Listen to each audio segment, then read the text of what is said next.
Hi friends, how are you? எல்லாம் எப்படி இருக்கீங்க? நம்ம கிராமர் பார்ட்ஸ் ஆஃப் ஸ்பீச்சில் தொடர்ந்து வீடியோஸ் பார்த்துட்டே இருக்கோம் அண்ட் பார்த்துட்டே இருக்கீங்க, சப்போர்ட் பண்ணிகிட்டே இருக்கீங்க. Thank you, to the same. நிறைய ஃப்ரெண்ட்ஸ் வந்து டெய்லி யூசேஜ் சென்டென்சஸ் வந்து எங்களுக்கு கமெண்ட் பண்ண முடியுமா, இல்லை எனக்கு வந்து கமெண்ட்டாகவே கேட்டிருந்தாங்க. நான் சொன்னேன் அதை வீடியோவாகவே எடுத்து போடுறேன் உங்களுக்காக. இந்த வீடியோ ஃபுல் சென்டென்சஸ் தான் இந்த வீடியோஸில் நம்ம பார்க்க போகிறோம். இது தொடர்ந்து இருக்கிற பார்ட்ஸ் ஆஃப் ஸ்பீச்லாம் அடுத்தடுத்த வீடியோஸில் நம்ம கண்டினியூ பண்ணிக்கலாம். அது கண்டிப்பாக வைண்டப் ஆகாது. இது ஜஸ்ட் ஒரு சென்டென்சஸ் கேட்டிங்க அப்படின்றதுக்காக தான் இந்த வீடியோ. ஃபர்ஸ்ட் சென்டென்ஸ்னா என்னன்னு தெரிஞ்சுக்கோங்க. சென்டென்சஸ் கிடையாது, சென்டென்ஸ் அப்படின்னா என்னன்னு தெரிஞ்சுக்கோங்க. சென்டென்ஸ் வாக்கியம், a group of words which gives complete meaning, a complete sense of meaning called sentence. ஒரு கலவையான வார்த்தைகள் தொகுப்பா, ஒரு கலவையா, ஒரு குரூப்பா இருக்கு, ஒரு கூட்டமா வார்த்தைகள் இருக்கு. அது மீனிங், ஒரு பொருள் கொடுத்தால் மட்டும்தான், அந்த வார்த்தைகள் எல்லாம் சேர்ந்து உங்களுக்கு ஒரு பொருள் கொடுப்பன மட்டுமே அது வாக்கியம். நிறைய கலவையா வார்த்தைகள் இருக்கிறதால அது வாக்கியம் கிடையாது. ஃபார் எக்ஸாம்பிள்,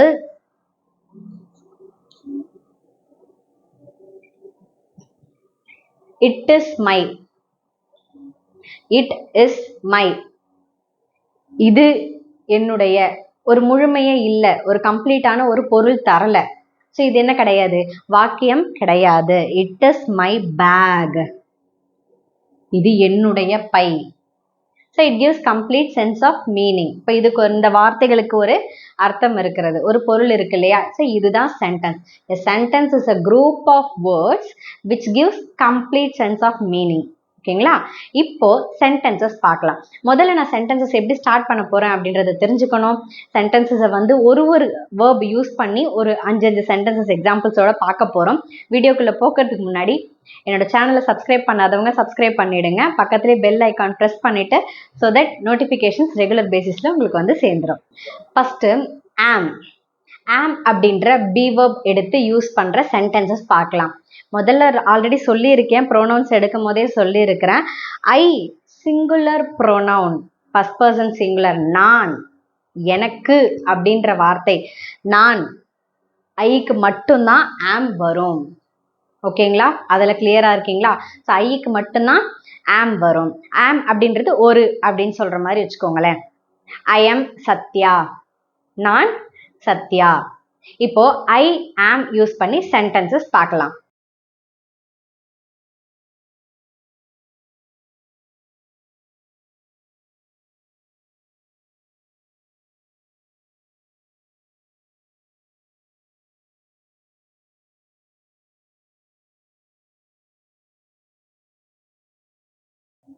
இப்போ நான் தமிழ்ல சில சென்டென்சஸ் எழுதியிருக்கேன். நான் ஃபர்ஸ்ட் சொன்ன மாதிரி தான், ஐ, நான் அப்படின்ற குறிப்பிடுற வாக்கியங்கள் தான் எழுதியிருக்கேன்.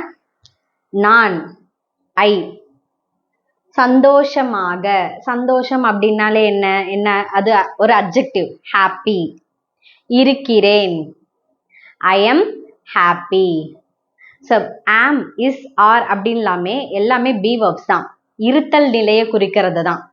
ஓகே, ஐ எம் ஹாப்பி, நான் சந்தோஷமாக இருக்கிறேன்.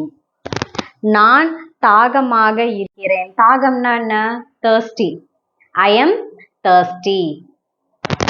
நான் பள்ளியில் இருக்கிறேன். பள்ளியில். Yes, I am at school. பள்ளியில் வரதால அங்க ஒரு ப்ரிபோசிஷன் ஆட் ஆகுது. I am at school. நான் உங்கள் அழைப்பிற்காக காத்திருக்கிறேன். So நான், ஐ, உங்கள், யுவர், அழைப்பிற்காக, கால் பண்ணுவாங்கன்னு காத்துட்டு இருக்கிறேன் அப்படின்னு சொல்றது wait. Okay, I am waiting for your call. நான் உங்கள் அழைப்பிற்காக காத்திருக்கிறேன். I am waiting for your call. இப்போ இது பார்த்த சென்டென்சஸ், இப்போ பார்த்த வாக்கியங்கள் எல்லாமே வந்து ஆம், இருத்தல் நிலை, பி வேர்ப், ஐக்கு மட்டுமே யூஸ் ஆகிற அந்த வேர்ப் யூஸ் பண்ணி சென்டென்சஸ் பார்த்தாச்சு. இப்போ நெக்ஸ்ட் சிங்குலர்ல இஸ் யூஸ் பண்ணி சென்டென்சஸ் பார்க்கலாம். பி ஃபார்ம் வேர்ப், அந்த இஸ் அப்படின்றது தேர்ட் பர்சன் சிங்குலருக்கு யூஸ் பண்ணலாம். பி ஃபார்ம் வேர்ப் இஸ் எங்க யூஸ் பண்ணுவோம் அப்படின்னு பார்த்தீங்கன்னா, ஹி, ஷி, இட், அதாவது சிங்குலர் ப்ரோனவுனுக்கு plus one person, one place, one thing, one animal, ஒரு நபருடைய பெயர் பக்கத்துலையோ இல்லை ஒரு பொருளுடைய பெயர் பக்கத்துலையோ ஒரு இடத்தோட பெயர் பக்கத்துலையோ இல்லை ஒரு விலங்கோட பெயர் பக்கத்துலையோ, அதாவது ஒரு அப்படின்ற ஒரு இடத்துக்கு இஸ் யூஸ் பண்ணலாம். For example, he is my friend, அவன் என்னுடைய நண்பன். she is my mother, அவள் என்னுடைய தாய். ஸோ அந்த மாதிரி ஒருமை ஒரு விஷயத்துக்கு தான் வந்து இஸ் யூஸ் ஆகும். இப்போ நான் எடுத்திருக்கிற வாக்கியங்கள் வந்து இதுன்னு எழுதியிருக்கேன் எல்லாமே. அதாவது திஸ், இது அப்படின்னா திஸ், திஸ் ஒன், இது என்னுடைய வீடு, this is my house. Yes, இது எங்களுடைய வீடு, this is our house. This is our house. இது உங்களுடைய ஆடை, this is your dress. இது அவனுடைய கார். ஆக்சுவலா காருக்கு மகிழுந்தன் எழுதணும், அதுதான் தூய தமிழ் வார்த்தை.